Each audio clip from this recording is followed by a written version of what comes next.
Est-il possible de créer un fantôme? C'est la question que s'est posée un groupe de parapsychologues canadiens. Bonjour à tous et à toutes, je m'appelle River James, je suis chasseur de fantômes. Et si comme moi, vous aimez tout ce qui est paranormal ou étrange, vous êtes au bon endroit. Aujourd'hui, je vais vous parler d'une histoire qui paraît complètement dingue, mais qui est pourtant bien réelle, et qui s'est produite à Toronto, au Canada, en 1972, quand les membres de la Toronto Parapsychological Research Society se sont demandé s'il était possible de créer un fantôme. Et vous allez voir que cette question, je me la suis posée aussi. N'oubliez pas de vous abonner, de liker, de commenter et de partager si mon travail vous plaît. On y va.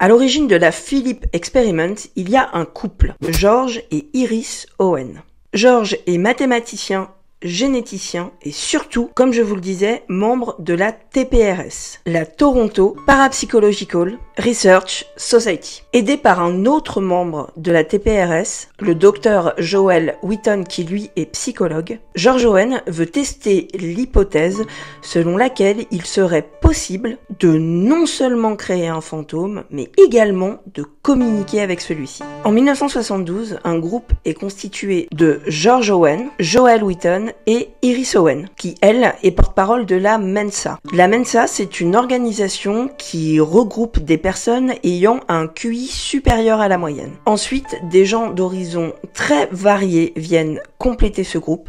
Il y a un ingénieur, une comptable ou encore un bibliothécaire. Il et elle n'ont rien en commun, si ce n'est une croyance dans les phénomènes paranormaux et une première expérience du spiritisme. La première mission du groupe est d'abord de créer, d'inventer un personnage de toute pièce, de lui créer une identité, une histoire passée et une personnalité. C'est ainsi que naît Philip Ellesford. Né en 1624 en Angleterre, c'est un noble catholique et un homme de guerre devenu chevalier à l'âge de 16 ans. Plus tard, il travaille comme espion pour le roi Charles II, épouse une femme nommée Dorothea, mais a une aventure avec une autre femme qui, elle, s'appelle Margot. Par jalousie, Dorothea accusa Margot de sorcellerie et celle-ci est brûlée sur le bûcher. Je sais que c'est faux, mais quelle sympathique époque. Fou de chagrin et de remords, Philippe se suicide à l'âge de 30 ans en l'an 1654. Comme vous pouvez le voir, le groupe de parapsychologues a pris soin d'inventer beaucoup de détails de la vie de Philippe, ce qui leur prend déjà quelques semaines. L'expérience débute concrètement en septembre 1972. Le groupe se retrouve régulièrement, parle de Philippe et de sa vie, médite en pensant à Philippe, ou encore font des exercices mentaux pour essayer de visualiser Philippe et de le matérialiser. Mais ces essais échouent, il ne se passe rien et Philippe n'apparaît pas pendant toute une première année. Le groupe décide alors de faire ce que les anglo-saxons appellent des séances. C'est ce que nous, on va appeler du spiritisme et en particulier du guéridon et des tables tournantes. Il et elle s'enferment dans une pièce décorée d'objets et d'images en relation avec l'époque de Philippe et un portrait du personnage est même réalisé et exposé dans cette salle. Tout ça baigné dans une atmosphère, dans une ambiance typique de ces séances, avec la pièce plongée dans la pénombre, des bougies, tout le bordel. Le groupe se place autour d'une table sur laquelle tout le monde pose ses mains et des questions sont posées à voix haute. Et il est demandé à Philippe d'y répondre, soit par des coups sur la table, soit carrément en la déplaçant. Assez rapidement, les membres du groupe rapportent des phénomènes étranges, comme des petits coups sur la table en elle-même et même sur les murs autour d'eux, des courants d'air ou encore la sensation d'être épié. Philip, are you there? Good morning, Philip. Good morning, Philip. Hi, Philip. I heard you bought some more new horses. Come on. Speak up. Let's hear some knocks. Come on, let's get some bangs. Come on, let's get going. Have you brought Dorothea with you? Have you seen Dorothea lately? No. No. Would you like to see Dorothea lately? No. No. Lorsque le groupe demande à la présence comment elle s'appelle, bien sûr, elle répond Philippe à l'aide de coups donnés sur la table. L'entité est capable de répondre à des questions assez précises sur sa vie et sa mort, et à chaque fois, les réponses sont exactes. Volontairement, le groupe de parapsychologues instaure une ambiance plutôt légère lors de ces séances. Parfois, il et elle font des blagues à Philippe, parfois il et elle chantent des chansons populaires de l'époque de celui-ci.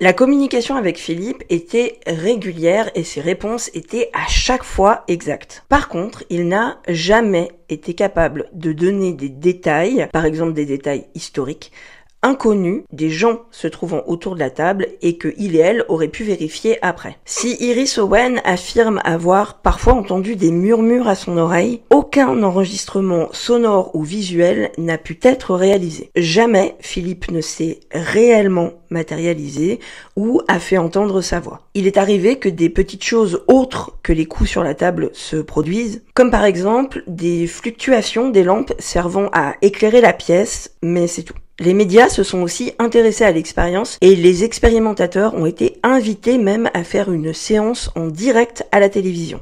Give a nice big loud one for the cameras and we'll all be quiet. Come on. Here we are, and my guest is Philip the Talking Table and his 8 friends, and you're going to be introduced to each one of them in a moment. But right now, Philip has been communicating through some raps. Come on, Philip, a real loud one. Come on. Give it Very Come loud. on. Say hello. Come on, say hello. That's right. Now do it louder. Say hello to all the people. It's a big audience you've got out there. Say hello to everybody. Come on. That's Louder, Act like a really hello. loud, Philip. Come on, show Come off. on, Come on, Philip. Bring it up. You know you're a ham actor. Come on, you can say it. You can do it.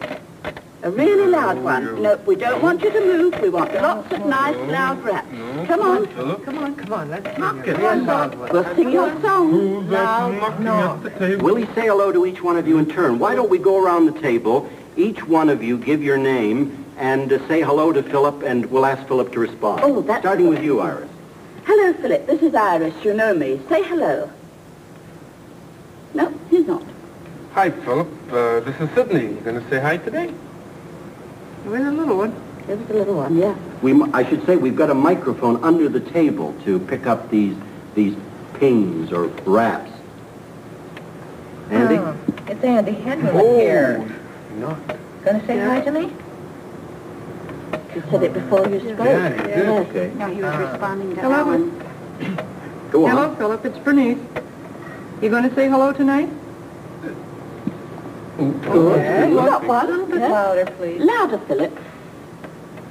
No? Lauren? Hello, it's Warren Hamlin. Hello, Philip.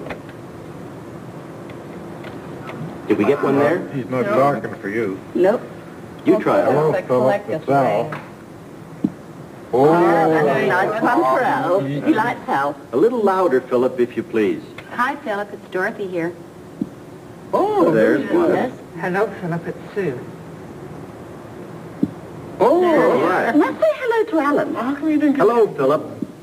Here's a Good, good nice, one. good one. Oh, another one. Now, I think we should say that these raps have come in a number of different circumstances with outside witnesses present, including a psychiatrist, and they have agreed that the raps do indeed seem to come from inside the table. They're not being produced by anybody here. The microphone is picking up these raps, and they appear to come from inside the table. Okay. Well, if you can see that all our hands are absolutely still and we're standing up and our feet are on a carpeted floor, so nobody could be kicking or tapping or the sort of things that are usually alleged in these. Right. Why don't you rev it up and see if Philip will put on some antics for us? Oh, I'm sure he will. Come on. Oh, there's nothing he likes better. Okay, but don't look. Now, mind, there's a microphone underneath. Come on, show them what you can do. Come on, Philip. Come on, right up. Right in the air. Right up in the air, and then I'll just prove it. Come on, up in the air, Junior Bergman. Up in the air, upside down. Up in the air, Junior Bergman. Aucune analyse scientifique n'a été faite sur cette expérience, mais Iris Owen et Margaret Sparrows, qui faisaient elles aussi partie du groupe, ont écrit un livre sur leur vécu et leur échange avec Philip. Il est sorti en 1976 et il s'appelle Conjuring Up Philip, An Adventure in Psychokinesis. Pour George et Iris Owen, la Philip Experiment et les communications avec cette entité imaginée de toutes pièces est le résultat d'un phénomène de psychokinésie. C'est-à-dire, en parapsychologie, ce qu'on appelle la psychokinésie, c'est la faculté de l'esprit à influer sur la matière. En gros, pour eux, c'est l'esprit des membres du groupe qui a créé les bruits, les coups et les variations de lumière. C'est ce même type de phénomène qu'on pense être à l'origine de ce qu'on appelle les poltergeists ou les esprits frappeurs. Il n'y aurait donc pas de fantômes ou d'entités conscientes, mais seulement une volonté et un pouvoir psychique créés par le collectif et l'esprit humain. Alors, peut-on créer un fantôme? Cette expérience n'a pas répondu à la question. Et comme je vous disais en intro de cette vidéo, c'est une question que je me suis moi-même posée il y a quelques années en mettant en place une expérience que j'avais abandonnée faute de temps, mais que j'ai décidé de reprendre. En gros, il y a quelques années, j'ai décidé de provoquer une D-Big Box. Si vous ne savez pas ce qu'est une D-Big Box, je vous ferai une vidéo sur le sujet très prochainement, donc je ne vais pas là trop entrer dans les détails, je le ferai à ce moment-là. Mais comme je vous disais, il y a quelques années, j'ai décidé de créer de toutes pièces une D-Big Box, et cette box, la voici.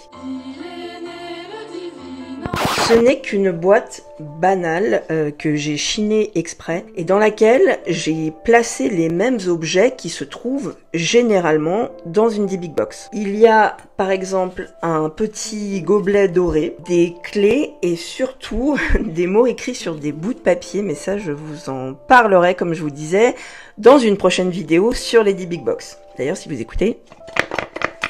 Le but avec cette expérience, ou mon but avec cette expérience, était de voir si, à force d'expérimenter avec la box, à force de faire des séances de PVE avec, de l'emmener avec moi dans des lieux hantés, la box allait développer une conscience indépendante qu'il serait possible de mesurer ou avec laquelle je pourrais communiquer. Alors comme je vous disais, j'ai décidé de reprendre cette expérience. Vous allez donc souvent voir cette boîte, mais je vous en dirai plus très bientôt. Alors vous l'avez compris, le Philip Experiment n'a au final pas prouvé grand chose. D'autres expériences du même type ont été recréées, toujours dans le but de prouver qu'il est possible de créer un fantôme, mais rien n'a jamais été fait de façon scientifique ou contrôlée. Par exemple, pour des tests objectifs, il aurait fallu, selon moi, que les gens autour de la table lors des séances avec Philippe ne sachent rien de son histoire inventée. Là, du coup, effectivement, s'il y avait eu des résultats, ils auraient été pour moi beaucoup plus objectif. C'est toujours le problème et c'est pour ça que je dis que le Ouija par exemple ou le guéridon ne peuvent pas en soi pris individuellement être des preuves de quoi que ce soit. Une dernière info, en 2014 est sorti un film inspiré de la Philips Experiment.